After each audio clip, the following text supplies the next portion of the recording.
વડીલો બેઠા અને આ યુવાનો અત્યારે બેઠા. અમારા અને તમારામાં ફરક એટલો હતો, અમે નાના નાના હતા ને એટલે કાંઈક આપણે કાંડ કર્યો હોય ને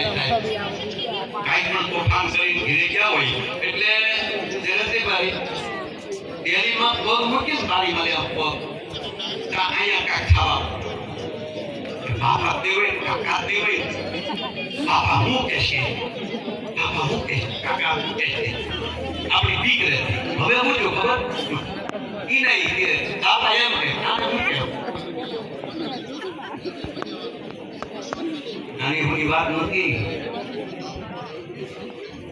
બોલી બીક હતી બાપા કાક કહેશે અત્યારે બાપાને એમ હું કે મારો વાળો કંઈક પ્રિયો હતા